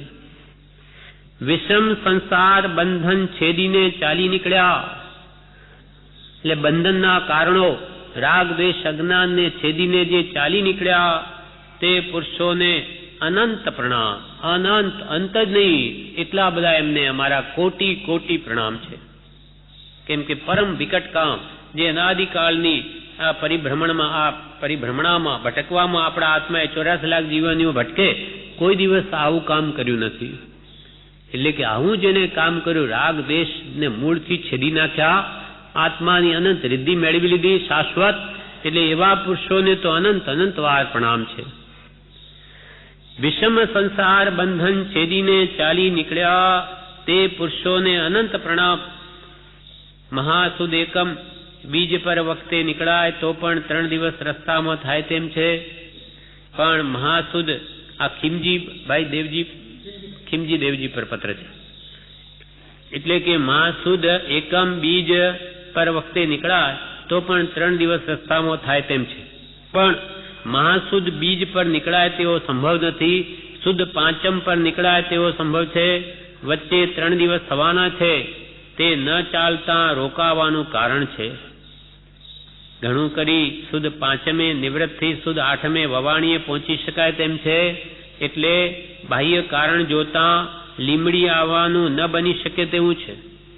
એમણે કહ્યું છે લીમડી જાઓ વવાણિયા તો રસ્તામાં જરૂર લીમડી ઉતરજો, તો કે હવે સમય આ રીતે રહેતો નથી, એટલે લીમડી આવવાનું ન બની શકે તેવું છે. તો પણ કદાપી એક દિવસ વળતા અવકાશ મેળવ્યો હોય તો મળી શકે, જતા નહીં.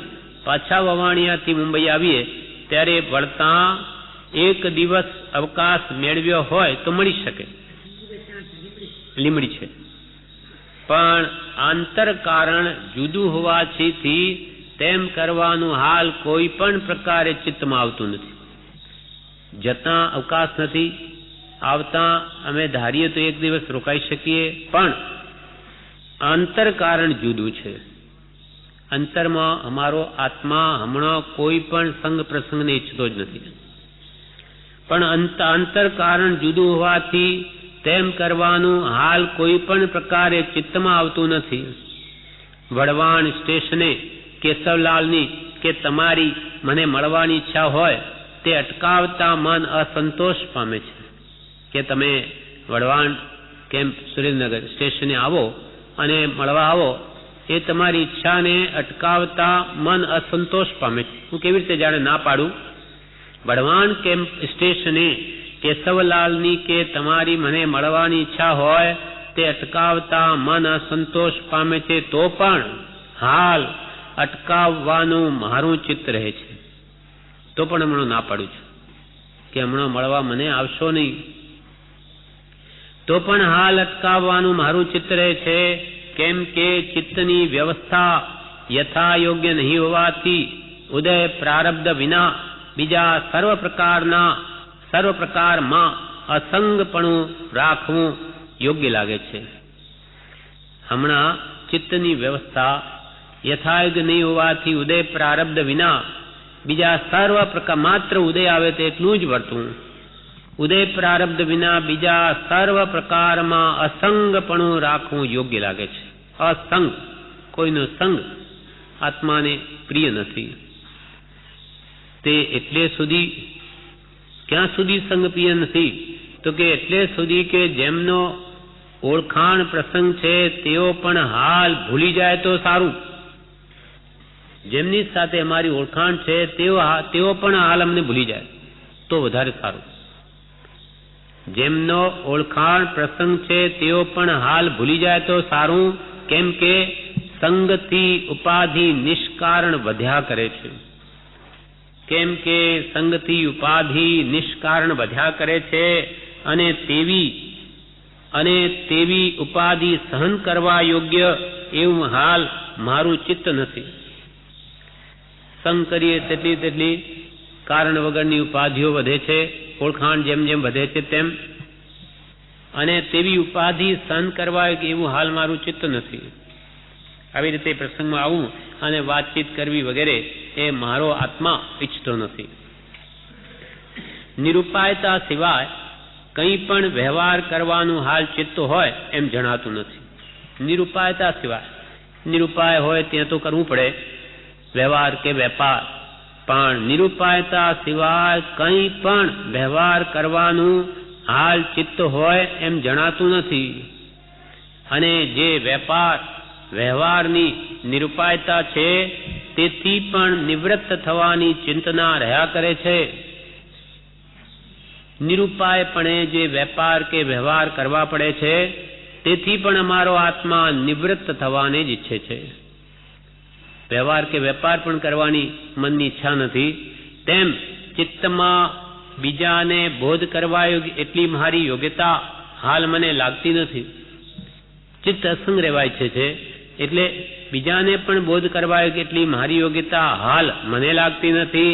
કેમ કે જ્યાં સુધી સર્વ પ્રકારના વિષમ સ્થાનકોમાં સંવૃત્તિ ન થાય ત્યાં સુધી યથાર્થ આત્મજ્ઞાન કહ્યું જતું નથી.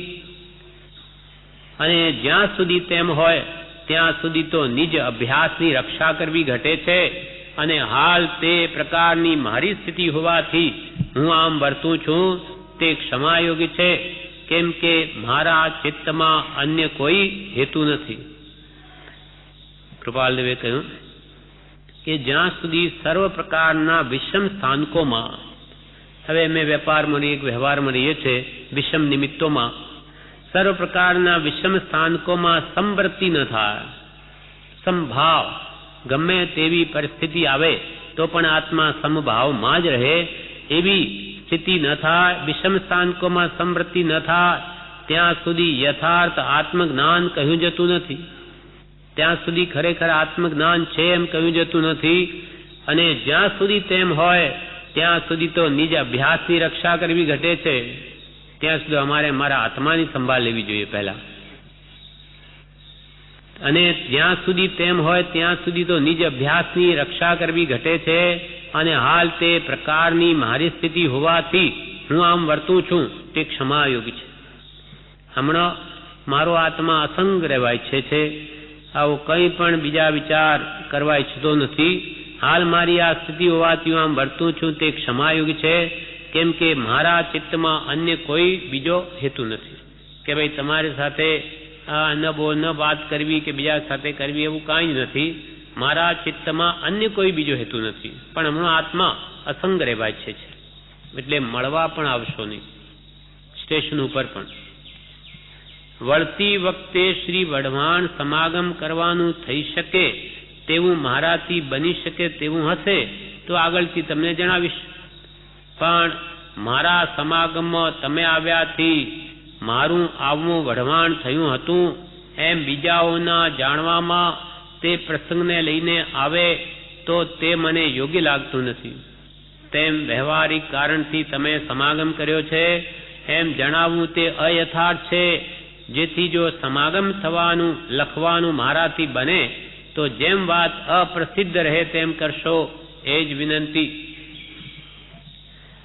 વળતી વખતે વઢવાણ સમાગમ કરવાનું કદાચ તે વખતે મારી ઈચ્છા થાય અને અમારું ચિત્ત એવું હોય અને અમે લખીએ અને આવીએ તો પણ મારા સમાગમમાં તમે આવ્યાથી મારું આવવું વઢવાણ થયું હતું, એમ બીજાઓના જાણવામાં તે પ્રસંગને લઈને આવે તે મને યોગ્ય લાગતું નથી. બીજાને તમારે જણાવવું નહીં.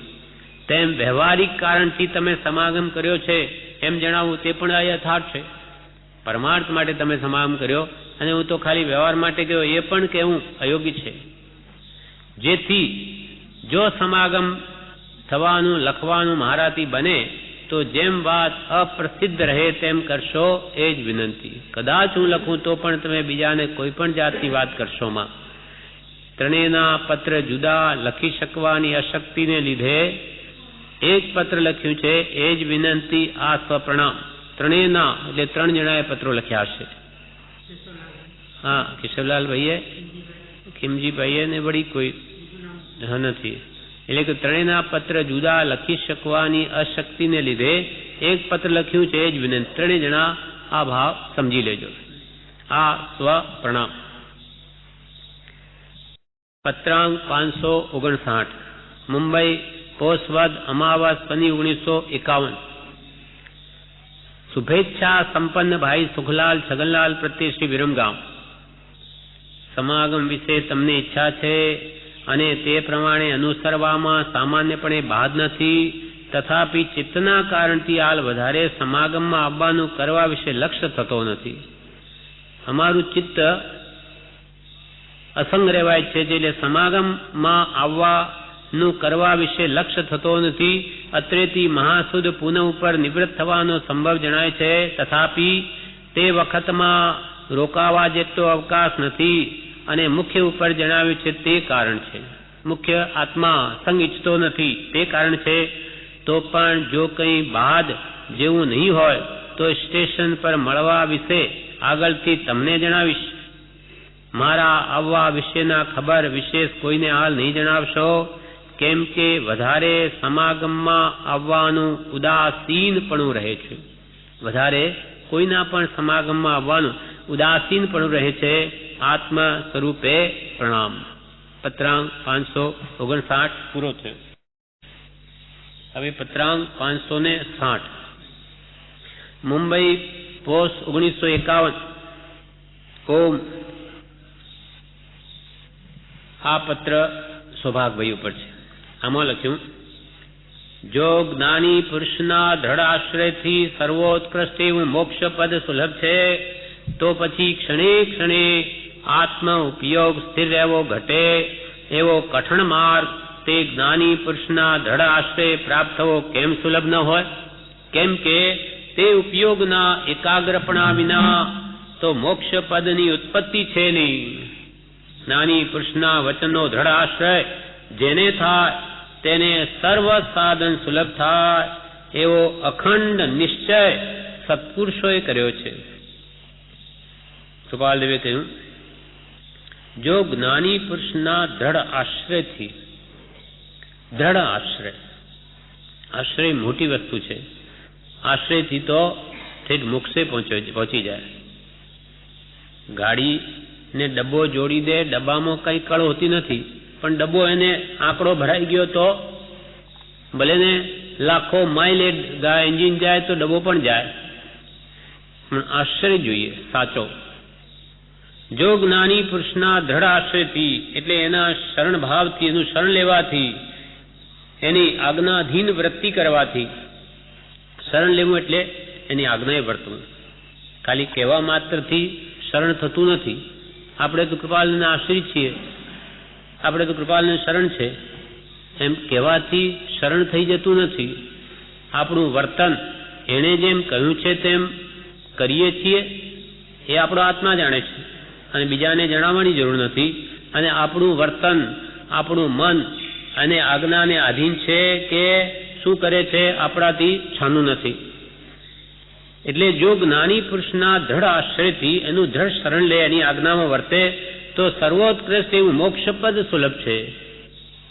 મુક્તિ મળી જાય એટલે કે સર્વ દુઃખથી સર્વકાલને માટે છૂટી જાય, કોઈ પણ પ્રકારનું એને દુઃખ ન રહે એવું એના દ્રઢ આશ્રયથી થઈ શકે એમ છે. પૂર્વે થયું છે પૂર્વે જ્ઞાનીને આધીન થઈને અનંતા જીવો મોક્ષને પામ્યા છે. જો જ્ઞાની પુરુષના દ્રઢાશ્રયથી સર્વોત્કૃષ્ટ એવું મોક્ષ પદ સુલભ છે, મોક્ષ મળી જાય એની આજ્ઞાએ તો પછી ક્ષણે ક્ષણે આત્મ ઉપયોગ સ્થિર કરવો ઘટે એવો કઠણ માર્ગ તે જ્ઞાની પુરુષના દ્રઢાશ્રય પ્રાપ્ત થવો કેમ સુલભ ન હોય? એની આજ્ઞા આરાધવાથી મોક્ષ જ મળી જાય તો પછી ક્ષણે ક્ષણે આત્માનો ઉપયોગ સ્થિર રહી શકે જે કઠણ માર્ગ છે, છતાં એ જ્ઞાની પુરુષના દ્રઢાશ્રય પ્રાપ્ત થવો કેમ સુલભ નહીં હોય? સંપૂર્ણ મુક્તિ મળી શકે તો આત્મ શાંતિનું કારણ આત્માની સ્થિરતા ઉપયોગની એને કેમ પ્રાપ્ત નહીં થાય? એની આજ્ઞાએ વર્તે તો જરૂર પ્રાપ્ત થાય. કેમ કે તે ઉપયોગના એકાગ્રપણા વિના તો મોક્ષપદની ઉત્પત્તિ છે નહીં. મોક્ષ મળી શકે તો પહેલા એકાગ્રતા વિના, સ્થિરતા વિના તો મોક્ષની ઉત્પત્તિ જ નથી. તો એના પહેલાની ભૂમિકા, મુક્તિ પ્રાપ્ત કરવાની પહેલાની ભૂમિકા એને પ્રાપ્ત કેમ ન થાય? મોક્ષ પ્રાપ્ત થઈ શકે તો એને પહેલાની જે ઉપયોગની એકાગ્રતા એને પ્રાપ્ત કેમ ન થઈ શકે? આત્મ ઉપયોગમાં સ્થિરતા. જો જ્ઞાની પુરુષના દ્રઢાશ્રયથી સર્વોત્કૃષ્ટ એવું મોક્ષ પદ સુલભ છે તો પછી ક્ષણે ક્ષણે આત્મ ઉપયોગ સ્થિર કરવો ઘટે એવો કઠણ માર્ગ તે જ્ઞાની પુરુષના દ્રઢાશ્રય પ્રાપ્ત થવો કેમ સુલભ ન હોય? કેમ કે તે ઉપયોગના એકાગ્રપણા વિના તો મોક્ષ પદની ઉત્પત્તિ છે નહીં. જ્ઞાની પુરુષના વચનો દ્રઢ આશ્રય જેને થાય તેને સર્વ સાધન સુલભ થાય એવો અખંડ નિશ્ચય સત્પુરુષોએ કર્યો છે. સત્પુરુષોએ, કૃપાલ કે મેં એકલા નથી કહેતા, પૂર્વે અનંતા જ્ઞાનીઓ થઈ ગયા, એ બધાએ પણ એ જ કહ્યું છે કે જે આત્મા, જે જીવ સત્પુરુષના વચનનો દ્રઢ આશ્રય કરશે, એને જે વચનો કયા એની પકડ કરશે એ પ્રમાણે જે વર્તશે, જ્ઞાન દર્શન ચારિત્ર, સમ્યક જ્ઞાન દર્શન ચારિત્ર, ભગવાને જે કહ્યું તે જાણશે, જાણ્યા પછી તે પ્રમાણે શ્રદ્ધશે એમ જ છે અને તે પ્રમાણે વર્તશે, તેનું કલ્યાણ નિશ્ચિત છે. જ્ઞાની પુરુષના વચનનો દ્રઢ આશ્રય જેને થાય તેને સર્વ સાધન સુલભ થાય, તે મોક્ષે લઈ જાય, બધું જ એને મળી શકે, સર્વ સાધન સુલભ થાય એવો અખંડ નિશ્ચય સત્પુરુષોએ કર્યો છે. તો પછી અમે કહીએ છીએ કે આ વૃત્તિઓનો જય કરવો ઘટે છે, તે વૃત્તિઓનો જય કેમ ન થઈ શકે? જ્ઞાની પુરુષનો દ્રઢ શરણ લેવાથી અને બધી વસ્તુ સુલભ છે, તો અમે કહીએ છીએ કે આ વૃત્તિઓનો જય કરો, તો એ વૃત્તિઓનો જય કેમ ન થઈ શકે? કેમ કે એને સત્પુરુષનું શરણ લીધું જ નથી. સાચું શરણ લીધું હોય તો વૃત્તિઓનો પણ કે જય થાય, પણ એના અંતરમાં એ ભલે કહે છે પણ અંતરમાં તો બીજું છે. સંસારનું શરણ છે, કુટુંબનું શરણ છે, ધનનું શરણ છે, જરૂર પડે આ પૈસા મને કામ આવશે, આ કુટુંબ મારી સહાય કરશે, એમ કઈ ને કઈ અંદર પડેલું છે બીજું બધું. પણ આ જગતમાં મારું કોઈ છે જ નહીં. કરોડપતિઓ પણ રોગ આવે કરોડો બચાવી શકતા નથી એમને, ગમે તેટલું કુટુંબ હોય તો પણ નમી રાજર્ષિની જેમ કોઈ સંભાળ નહીં લેશ કે અનાથી મુનિની જેમ. તો પછી શું કામ એના માટે ખોટી થવું? પણ દ્રઢ આશ્રય નથી લીધો, વૈરાગ્ય ઉપશમ વગર આશ્રય રહેતો જ નથી. જ્ઞાની પુરુષના વચનનો દ્રઢ આશ્રય જેને થાય તેને સર્વ સાધન સુલભ થાય એવો અખંડ નિશ્ચય સત્પુરુષોએ કર્યો છે.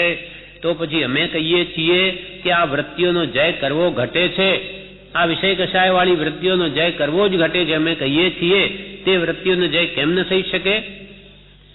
આટલું સત્ય છે કે આ દુષ્મ કાળને વિશે સત્સંગની સમીપતા કે દ્રઢ આશ્રય વિશેષ જોઈએ.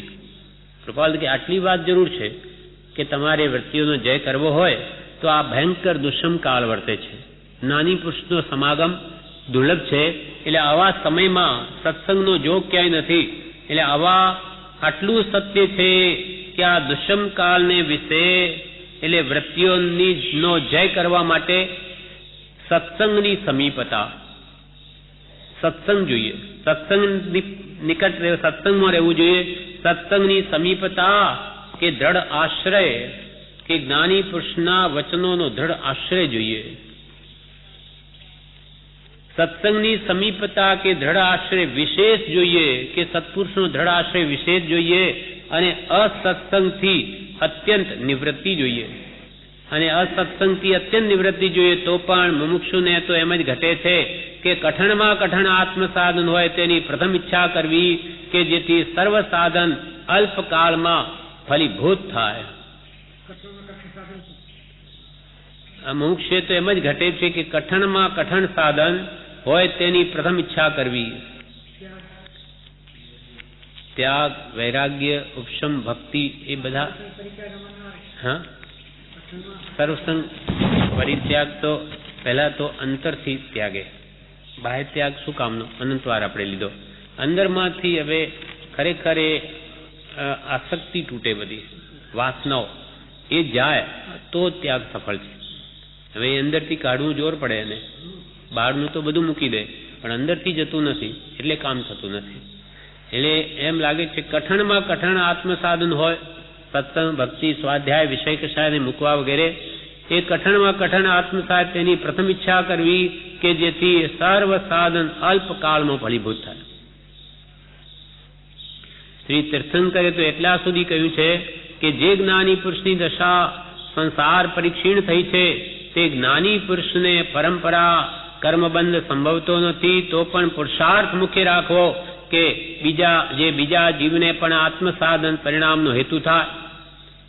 તીર્થંકર ભગવાન તો એમ કહ્યું છે કે જ્ઞાની પુરુષની દશા તો સંસાર પરીક્ષણ જેનો થઈ ગયો છે, તેવા જ્ઞાની પુરુષે પણ, એને કર્મબંધ પણ નથી જ્ઞાનીને, છતાં એમને પણ પુરુષાર્થને મુખ્ય રાખવો, કે જેથી એમને પણ બાહ્ય ત્યાગ પણ જોઈએ એટલો રાખવો, સંયમ, કે જે બીજા જીવને પણ આત્મ સાધન પરિણામનો હેતુ થાય.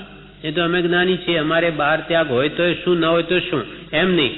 ત્યાગવું જ કોઈ અત્યંત કર્મના આવરણ હોય, વાત જુદી છે, ઉદયાધીન, બાકી તો ત્યાગ ભાવ જ હોય એનો સહેજે, એટલે તો બીજાને પણ એ લાભ કરતા થાય, કે જે બીજા જીવને પણ આત્મસાધન પરિણામનો હેતુ થાય. સમયસારમાંથી જે કાવ્ય લખેલ છે તે તથા તેવા બીજા સિદ્ધાંતો માટે સમાગમે સમાધાન કરવાનું સુગમ પડશે. સમયસારનું જ્યારે સમાગમ થાય ત્યારે પૂછજો. જ્ઞાની પુરુષને આત્મ પ્રતિબંધપણે સંસાર સેવા હોય નહીં, પણ પ્રારબ્ધ પ્રતિબંધપણે હોય, એમ છતાં પણ તેથી નિવર્તવાળું પરિણામને પામે એવી જ્ઞાનીની રીત હોય છે. આત્માના કલ્યાણને રોકે તે પ્રમાણે ભાવથી સંસારમાં જ્ઞાની રહે નહીં, પણ પ્રારબ્ધના કારણે સંસારમાં રહેવું પડે છે. એમ છતાં પણ એ પ્રારબ્ધથી નિવર્તવા રૂપ એવા ભાવને પામે એવી જ્ઞાનની રીત હોય છે. જે રીતનો આશ્રય કરતા આ 3 વર્ષે આ વિશેષ તેમ કર્યું છે, અને તેમાં જરૂર આત્મદશાને ભૂલાવે તેવો સંભવ રહે એવો ઉદય પણ જેટલો બન્યો તેટલો સંપરિણામાય વેદ્યો છે. એટલે એવા કઈ પ્રસંગો આવે અમને ભૂલાવી દે, છતાં પણ અમે બને એટલી ક્ષમતા રાખી છે. જો કે તે વેદવાના કાળને વિશે સર્વસંગ નિવૃત્તિ કોઈ રીતે થાય તો સારું એમ સુઝા કર્યું છે, તો પણ સર્વસંગ નિવૃત્તિએ જે દશા રહેવી જોઈએ તે દશા ઉદયમાં રહે તો અલ્પકાળમાં વિશેષ કર્મની નિવૃત્તિ થાય, એમ જાણી જેટલું બન્યું તેટલું તે પ્રકારે કર્યું છે. હા, કેટલું કે સર્વસંગ પરિત્યાગ કરીને જે દશા રહે તેટલી દશા અમે ઘરમાં રાખવાની કોશિશ કરી છે, અને એથી વિશેષ નિર્જરા થાય છે. અલ્પકાળમાં વિશેષ કર્મની નિવૃત્તિ થાય એમ જાણી જેટલું બને તેટલું તે પ્રમાણે કર્યું છે. એટલે અસંગ દશામાં તેટલું અમે ઘરમાં રાખવા પ્રયત્ન કર્યો, પણ મનમાં હવે એમ રહે છે કે આ પ્રસંગથી એટલે સકલ ગ્રહવાસથી દૂર થવાય તેમ ન હોય તો પણ વેપારાદિ પ્રસંગથી નિવૃત્તિ દૂર થવાય તો સારું. વેપારાદિથી તો દૂર થઈએ, ભલે સંપૂર્ણ સંસાર નિવૃત્તિનો જોગ ના આવે તો સારું. કેમ કે આત્મભાવે પરિણામ પામવાને વિશે જે દશા જ્ઞાનીને જોઈએ તે દશા વેપાર વ્યવહારથી મુમુક્ષુ જીવને દેખાતી નથી. છે ખરી, કૃપાલની અંતરાત્મ દશા તો ઘરમાં રહ્યા છતાં એવી છે, પણ બીજા જીવોને લાભ નહીં થાય, કેમ કે એમને તો બહાર દેખાય.